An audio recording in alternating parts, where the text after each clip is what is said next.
All right. That was a great talk, Dr. Rosman. Very, very informative, and we really appreciate it.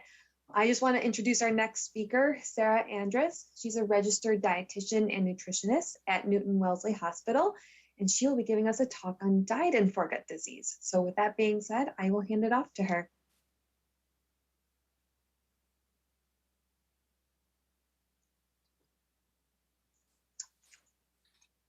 Thank you. So today's talk is really going to be focused on the nutritional management of foregut disease. For this talk, I'm really going to focus on the role of a dietitian in the outpatient setting for those with foregut. And I'm going to primarily focus on GERD, but also provide a little bit of insight into achalasia and other motility issues. For the sake of time, I'm going to exclude EOE from today's talk, but happy to answer any questions during the Q&A section. So like many chronic diseases, lifestyle can be part of both the cause and the treatment of GERD. And when we talk about lifestyle, we're really talking about these big seven. So we're talking about weight gain, poor diet, smoking, alcohol consumption, low or inadequate physical activity, irregular eating behavior and posture, as well as increased stress. But what we do know is that these aren't always discussed in primary care visits, mostly because for the sake of time, right? Back in 2007, there was a pretty good chart review of over 500 active patients with either primary or secondary diagnosis of GERD. This was in 2 internal medicine clinics in Kansas. Of these patients with primary secondary GERD, only about 12% of patients were documented to have received any sort of lifestyle counseling. And of those 12%, 3/4 were given some information about dietary changes, about 40% on smoking and alcohol cessation, or at least decrease, about 1/4 with head of bed elevation, which is a pretty good gold standard, especially for nocturnal GERD, which I'll get to. And then less than 1/4 about avoiding the supine position postprandially. So really, when people come into the clinic, they are not always getting information from the provider. A lot of times it's from the internet, which can be a dangerous place. So in terms of the nutrition visit, right, a lot of patients are coming in with concerns regarding long-term PPI usage that they've seen in the media or that kind of continue to be explored a little bit in the research realm. And so they're becoming increasingly interested in disease management through diet and lifestyle, right? Maybe coming off PPIs, decreasing their reliance on it if possible. So whether patients are medical or surgical in nature, I typically see these patients at their initial visit. And what I'm doing at first is assessing for alarm symptoms. And this would be unintentional weight loss, for example, or disordered eating patterns. And then I also provide nutritional education on how to kind of manage their symptoms in tandem, usually with pharmacological or surgical interventions. So kind of what does a typical nutrition visit look like? Well, nutrition visits typically consist of the 4 areas that are on the screen right now. So this includes weight history, lifestyle stress, and activities of daily living, food record analysis, and nutrition-related labs. And so I'm going to go over each of these. In terms of weight management, I would categorize these types of patients in 2 ways. And weight management is not always necessary, but it is a common part of the nutrition visit. So one category is the patient that has experienced unintentional weight loss. And this can be from a myriad of reasons, right? So it could be due to difficulty swallowing or dysphagia. It could be due to frequent emesis or because of either nausea or this dysphagia. Could be due to large hiatal hernia, which prevents from large boluses of food at any one time, yet patients aren't then correcting with more frequent meals. It could also have to do with food fear, which can often lead to disordered eating. And this is a big one that I think is really undervalued in the clinical setting. When we're looking at unintentional weight loss, two kind of main numbers I want to leave you with is in the past month, if you have data, either from the patient, him or herself, or from the chart, then if you see more than a 5% body mass change, decrease in this case, in the past month, that's considered clinically severe. If you have more of a 6-month look into the history, more than a 10% change in their body weight is considered clinically severe. Conversely, we also have excessive weight. So many of our patients are coming in with obesity, and really central adiposity is the best indicator, but many of our visits are virtual now, and to get a waist circumference is not really practical in most clinical settings. So BMI is kind of our tool that's the most accessible. So speaking to BMI, there have been a few studies that have shown that if someone did not have much GERD symptoms to begin with, or many reflux or heartburn symptoms that may not have progressed yet to GERD, but they increase their weight by more than 3 BMI points, that's associated with an increased risk of developing symptoms. Conversely, if we have weight loss, usually 10% body weight or the equivalent of usually about 5 BMI points, that's associated with significant decrease in reflux symptoms, and sometimes less reliance on PPIs if it is erosive reflux. Next, the conversation really moves on to dietary modifications. And this approach really depends on the presentation of the symptoms themselves. So we have 3 categories that I've kind of shown here that I like to kind of bin our patients in. And there can be patients where they have multiple of these. Usually I'm looking at what's the primary presentation. So one is dysphagia or achalasia. Another presentation is someone who has a lot of reflux or regurgitation. And then finally, we have these extra esophageal symptoms, right? The cough, bloating, belching. So I'm just going to dive into each one of these a little more detail. So let's take a look at the patient who presents with dysphagia or achalasia. Usually I like to start out with, in terms of diet modification, changing the texture. And so usually this is a level 1 or level 2 dysphagia diet.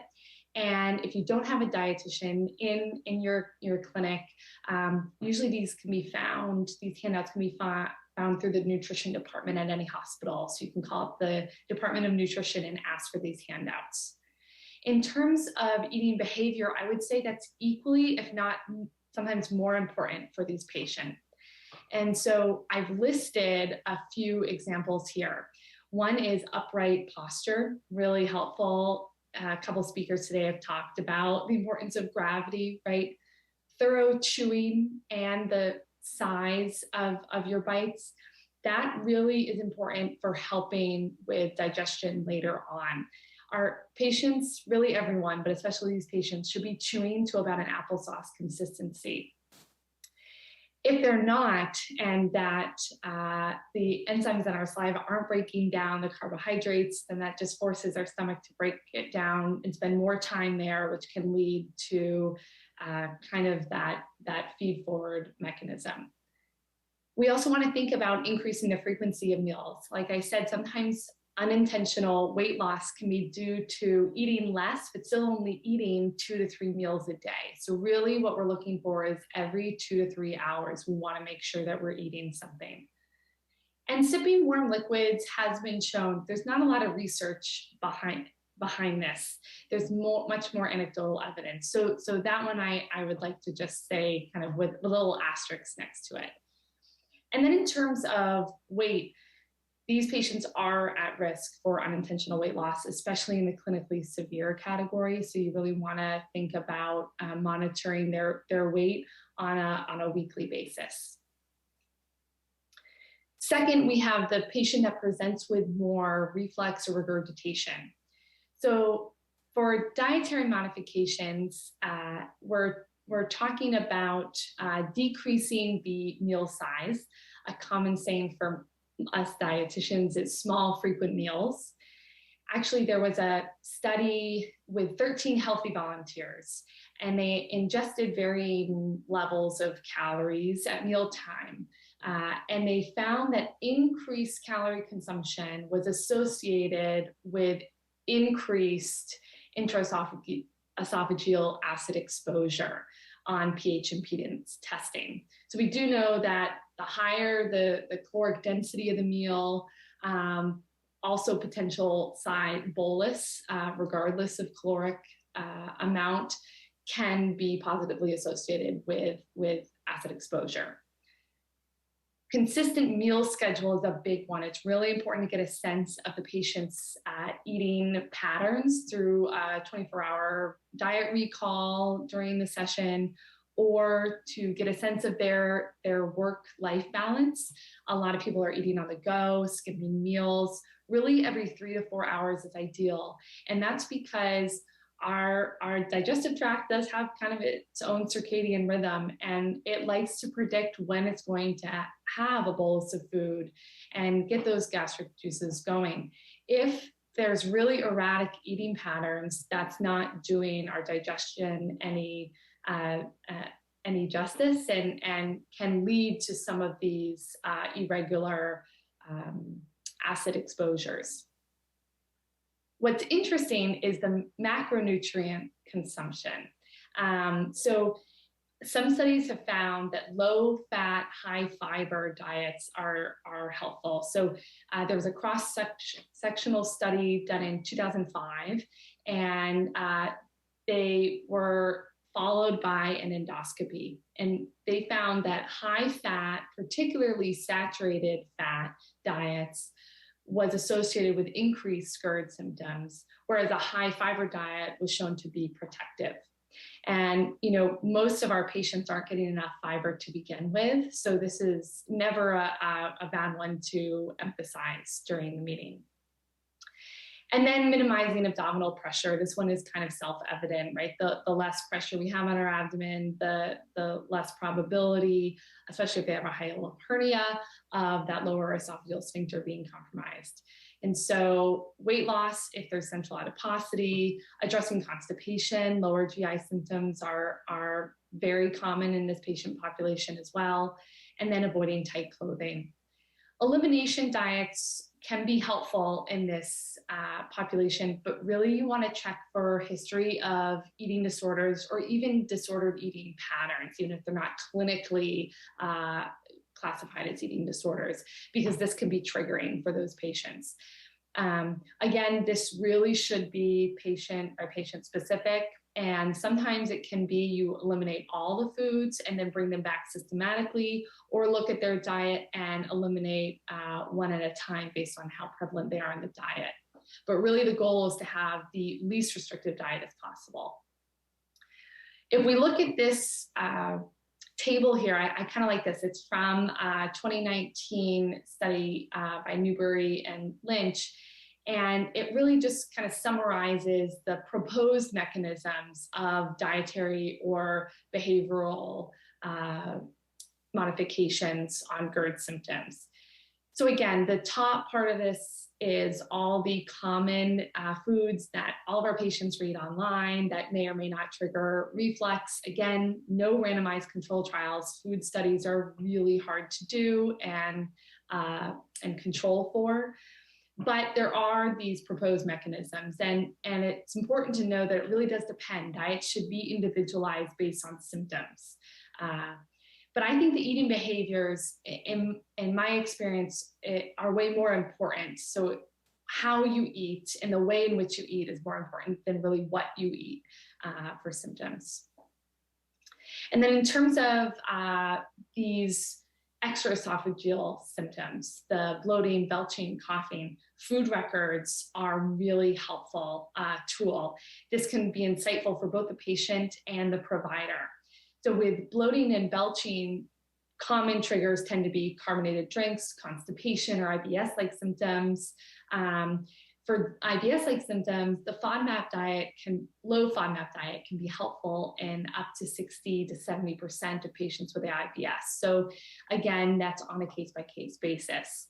You also want to think about aspiration risk and modifying the diet there, especially if there's a lot of coughing, and tests have shown that there's an aspiration risk. This is an example of a food record that we use in our clinic. Actually modeled this off of the food records that the NIH uses in their clinical studies. So again, we see time, we see the item itself, the amount, then a further description, how much, what the brand was, what the exact ingredients are, and then the time of the digestive symptoms. So that's really helpful too. When using a food record, you want to think about the number of times, number of days really that they're using. 3 to 5 days is ideal. You want to make sure that the patient is as detailed as possible. And if symptoms don't appear, GERD symptoms don't appear within 3 hours of eating a food, it's unlikely a trigger. If there's lower GI symptoms, then you could extend that to about a 6-hour period. A few just notes. I get questions about nutrient absorption on H2 blockers or PPIs. Really limited evidence to support its clinical significance. You know, PPIs do block 70 to 80% of the active potassium pumps. B12, for example, usually needs gastric acid to kind of be unbound, right? But in 2 separate studies, when they randomized patients to PPI therapies at varying doses, and then also anti-reflux surgery, B12 and iron levels were the same. Bone density for patients that have a history of osteopenia or osteoporosis, I tend to look at their diet before recommending any sort of calcium supplementation, since you can have too much calcium through supplementation. I think our next speaker will probably talk more about stress management, but I really wanted to just make sure that this was brought up again. Really, you want to make sure that you're getting a good sense of any life stressors, divorce, moving, pandemic, right? Anything that could have led to some sort of gut-brain axis disturbance that can worsen or kind of further develop GERD. And that's just because of changes in gut motility, visceral sensitivity, mucosal permeability. There's a lot of different physiological changes that can occur after stress that can be related to this foregut disease. And finally, probiotics. Again, not a ton of evidence. I would say Lactobacillus and Bifidobacterium are the most studied, and they do seem to increase gastric emptying, and they do have a benefit in SIBO, which can sometimes be found in these patients. Not really enough evidence to say you must take this strain. The most promising one is the one I've listed here, LG21. It has some promising results. So really the takeaways are tailor the lifestyle management based on the presentation of symptoms. Make sure you're obtaining a weight history and probing for disordered eating. Weight management is appropriate in those with central adiposity. You could consider monitoring these nutrients in patients that have been on PPI doses, especially high PPI doses, for more than 8 weeks. Food records, don't underestimate the value of those. Those can be really helpful, as well as considering stress. Thank you.